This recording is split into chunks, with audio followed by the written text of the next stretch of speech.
Hi అండి. మొన్న శ్రీశైలం వెళ్ళాం కదా, అక్కడ టిఫిన్ చేద్దామని చెప్పి ఒక ప్లేస్ దగ్గర ఆగామండి. కానీ పిల్లలకి గేమ్స్ ఆడుకోవటానికి కూడా చాలా బాగుంది. వర్షం పడుతుందని ఊరుకున్నారు కానీ పిల్లలు లేకపోతే బాగా ఎంజాయ్ చేసేవాళ్ళండి.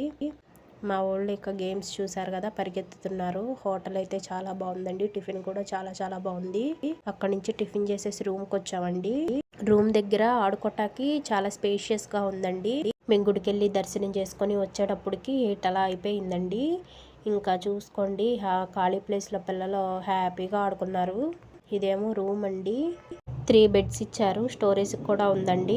రూమ్స్ అయితే చాలా పెద్దగా ఉన్నాయి, నీట్గా కూడా ఉన్నాయండి. అటు వెళ్తే వాష్రూమ్స్ ఉన్నాయి. ఇక్కడేమో మనం బ్రష్ చేసుకోవటానికి, ఈ బ్యాక్ సైడ్ ఏమో వాష్రూమ్స్ ఉన్నాయి. బాత్రూమ్ సపరేటు, వాష్రూమ్ సపరేట్ ఉంది. ఈ రూమ్స్కి బాల్కనీలు కూడా ఉన్నాయండి, చూపిస్తాను అవి కూడా. ఇది బాల్కనీ అండి. వెళ్ళిన ఫస్ట్ డే బాగానే ఉంది కానీ తర్వాత వాటర్ చేంజ్ వల్ల లేకపోతే ఆ వెదర్ వల్ల మా పిల్లలకి బాగా జలుబులు జ్వరాలు వచ్చినాయి. 2 డేస్ ఉండి వచ్చేసాము.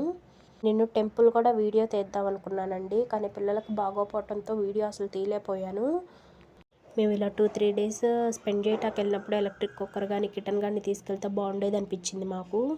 అట్లీస్ట్ వాటర్ అన్నా వేడి చేసుకొని తాగే పని అనిపించింది. బాల్కనీ వ్యూ నుంచి శివుడి విగ్రహం బాగా కనపడుతుందండి. అక్కడికి వెళ్ళాలి. మేము చాలా దగ్గరలోనే తీసుకున్నాము రూమ్స్. ఓకే అండి, bye. Please like, share, subscribe to my channel.